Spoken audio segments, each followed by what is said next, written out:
topic today I want to look at, which I got today in listening, was from somebody. It's from Meister Eckhart, a great mystic, a prophet that he was.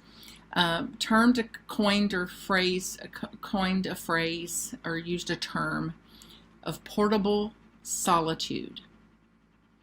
Portable solitude. Now, this is very, very important to me because of how much I work. I've been coined a workaholic, and I absolutely see it. I've got a great passion for what I do and how I do, and it borders overdoing and overfunctioning, and work hard is in there for sure. Also, there's the cross up between my vocation and my advocation.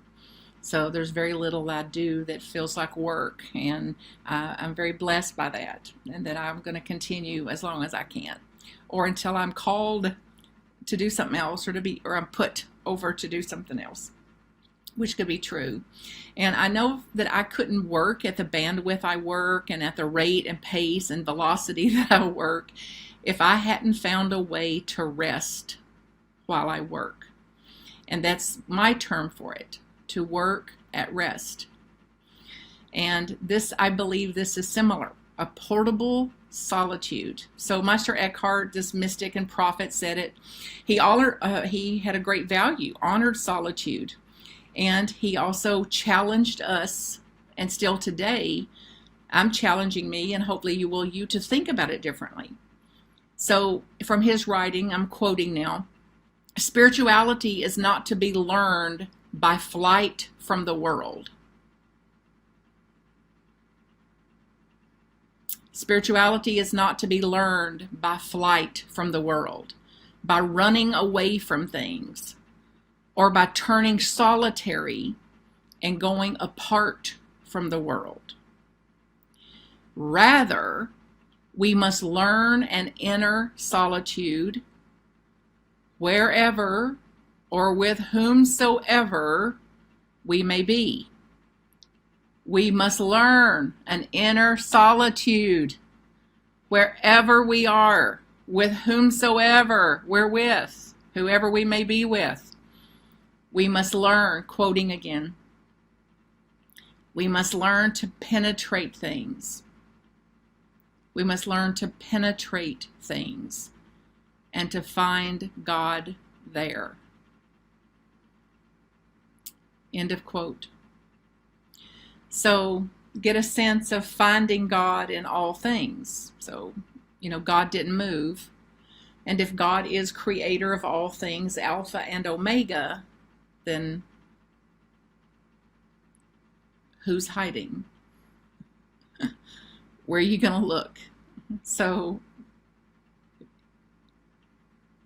what if it's everywhere? Everything. What if it's true? So then learning an inner solitude is key. And then once we can learn this and practice it, and I mean, of course, past the theoretical understanding, like, oh, yes, I can quote Meister Eckhart, or, oh, I know about portable solitude. It's like, do I really know about portable solitude?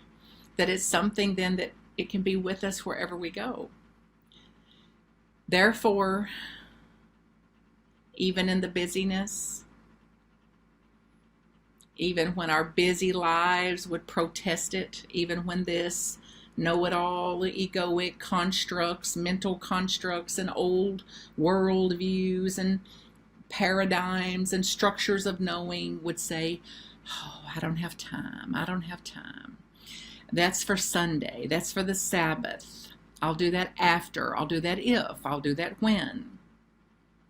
Well, what if the answer becomes now, now, now? So whether we're at a store or wanting to go to a store and can't, shopping, a marketplace, traffic in the car, at a tense family gathering, at a meal where our needs weren't taken into account or where our preferences aren't there, or in a monastery, in the street, at home, on the phone. If you had a sense that I'm in the right place at the right time, and that solitary, that connection, that awareness was present and ever expanding as presence.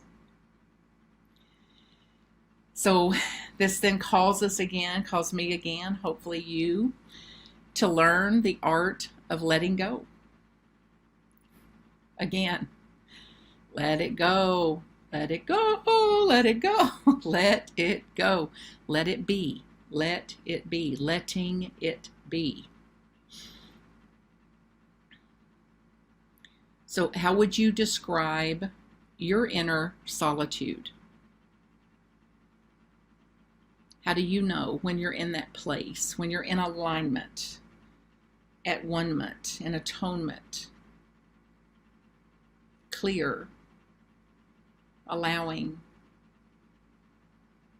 the opposite of resisting, of wanting, of beseeching, of needing? What is your indicators? And then get a sense of what it would be like if you carried that inner solitude everywhere. So wherever I go, is this at rest?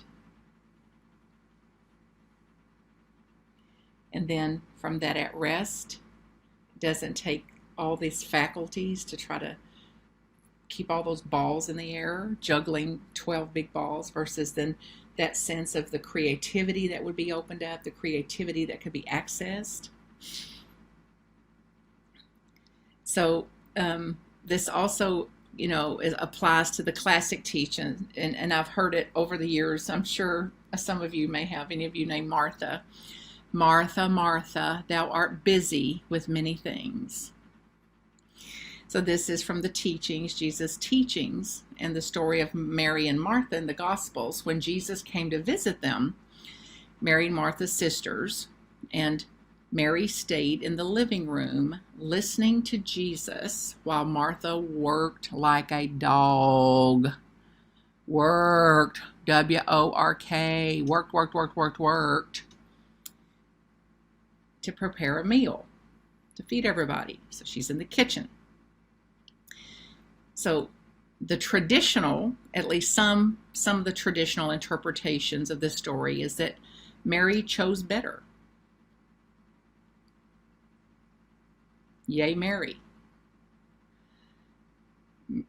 Chose the better part because she chose to be full-time in Jesus' presence, listening to Jesus,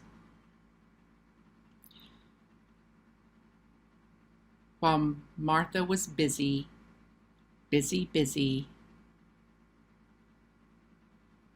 and it's interpreted often as Martha then was somehow lesser for it.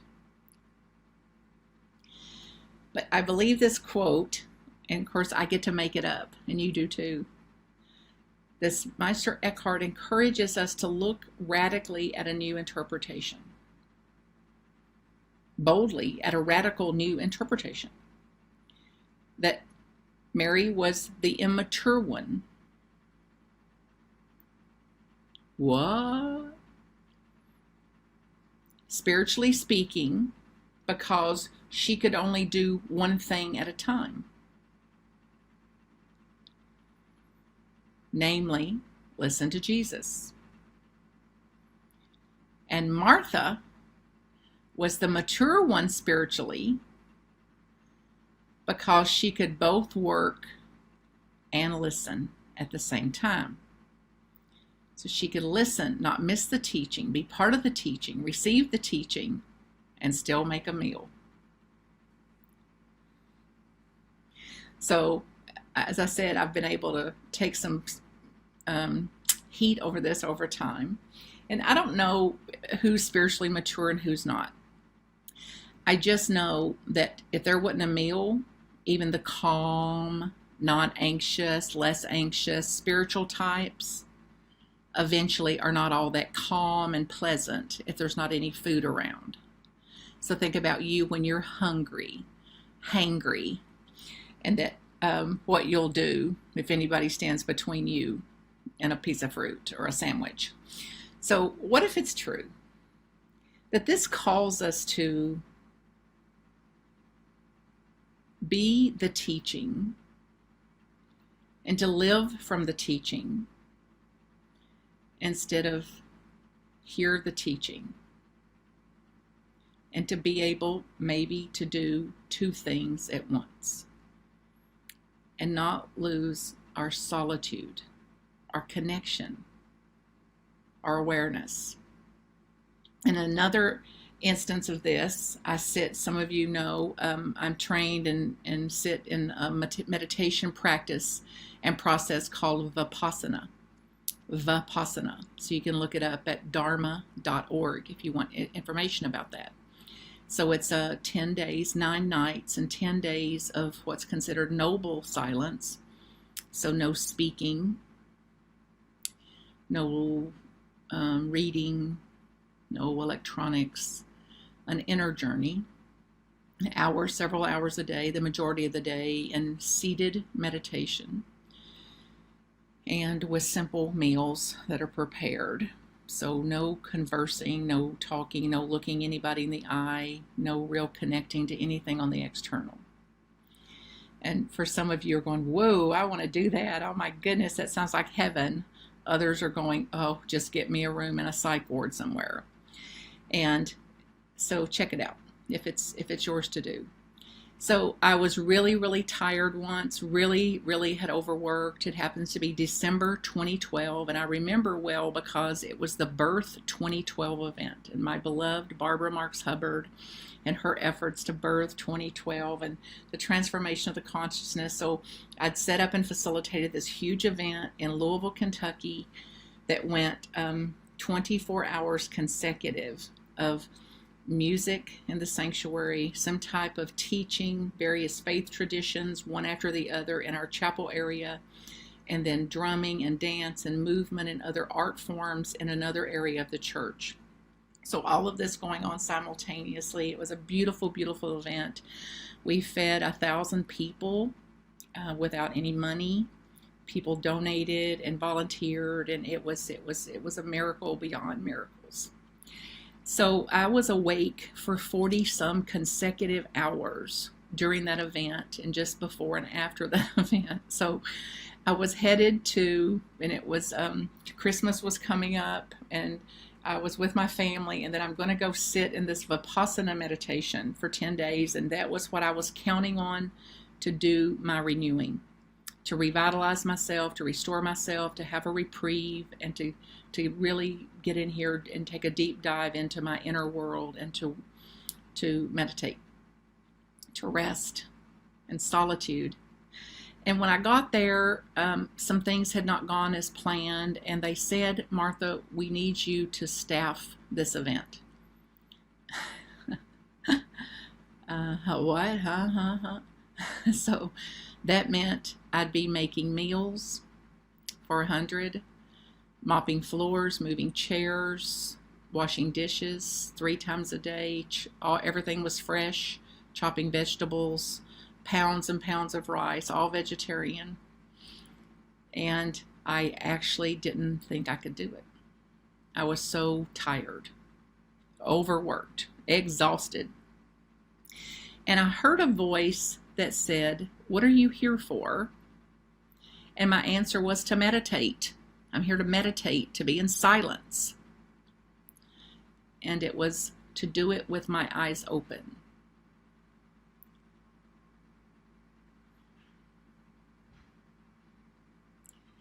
So a transformation of the mind, a transformation of my heart, that for the first time could stand and chop vegetables in a meditative state, in solitude, in presence, that could wash floors and mop floors and sweep floors and wash dishes and presence.